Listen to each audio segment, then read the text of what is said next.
tuan-tuan, salam orang tua pun rasa berakhir juga, tetap hukum dia haram juga kita bersalaman dengan dia.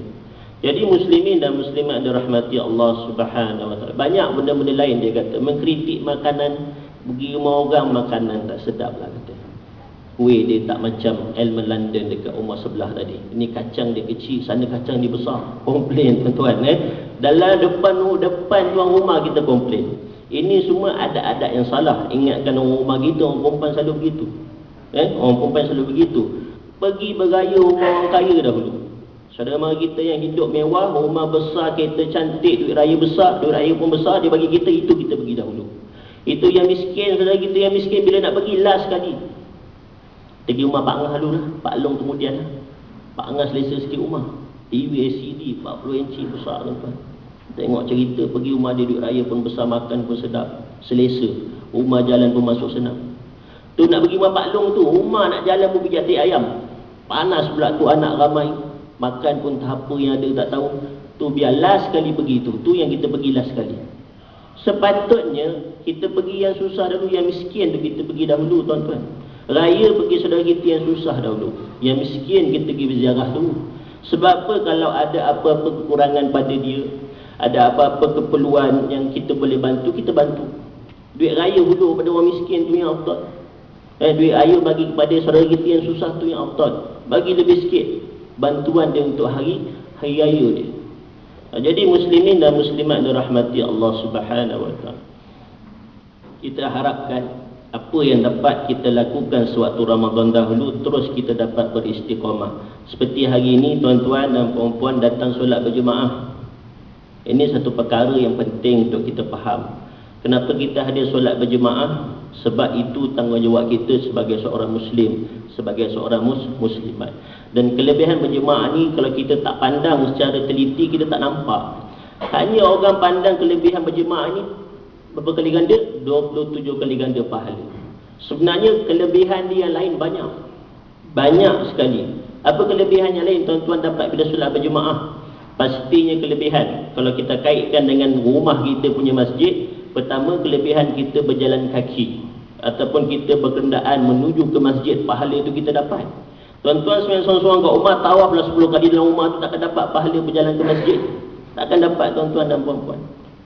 Apa kelebihan lain bila kita solat berjemaah? Kita dapat kelebihan baca doa, masuk ke dalam masjid, baca doa keluar daripada masjid. Kat rumah kita seorang-seorang tak dapat. Apa kelebihan lain kita dapat bila kita solat berjemaah? Kita dapat kelebihan solat sunat tahiyatul masjid. Dekat rumah tak dapat solat sunat tahiyatul masjid. Dekat sini mungkinlah pun sama juga. Rasanya sini pun kita tak dapat.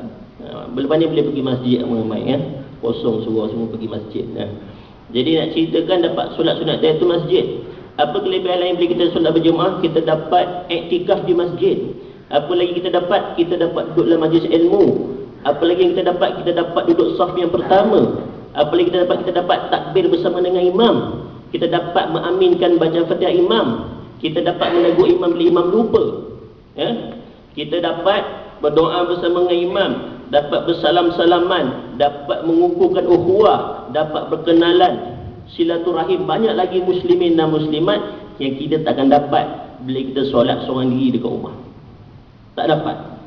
Dengan pandang 27 kali ganda saja pahala kita. Kelebihan lain yang ada dalam kita solat berjemaah itu terlampau banyak. Jadi alhamdulillah tuan-tuan dan puan-puan masih lagi dipilih oleh Allah Subhanahu wa taala untuk hadir ke dalam majlis ilmu pada hari ini, dan saya pun pertama kali baru datang ke sini.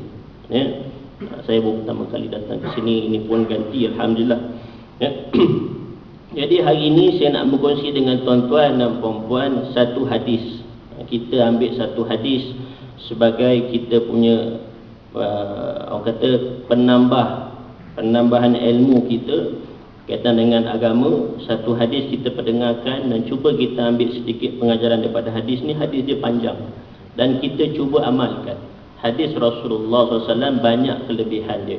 Macam mana yang disebutkan dalam satu hikayat, satu cerita tuan-tuan dan puan-puan mungkin dah dengar, saya tak pastilah. Cerita bagaimana seorang yang mengikut kata Rasulullah, natijah dia baik, natijah dia berjaya. Cerita dia muslimin dan muslimat. Satu ketiga apabila Rasulullah SAW menyampaikan kuliah tazkirah lah majlis ilmu kepada para sahabat. Dalam majlis ilmu tu kata Rasulullah kepada para sahabat, apa kata Rasulullah? Kata Rasulullah, tinggalkan yang haram, Allah Ta'ala akan gantikan dengan yang halal. Tinggalkan yang haram, Allah Ta'ala akan gantikan dengan yang halal. Kata Rasulullah kepada para sahabat, tinggalkan yang haram, nescaya Allah Ta'ala akan gantikan kepada kamu dengan yang halal.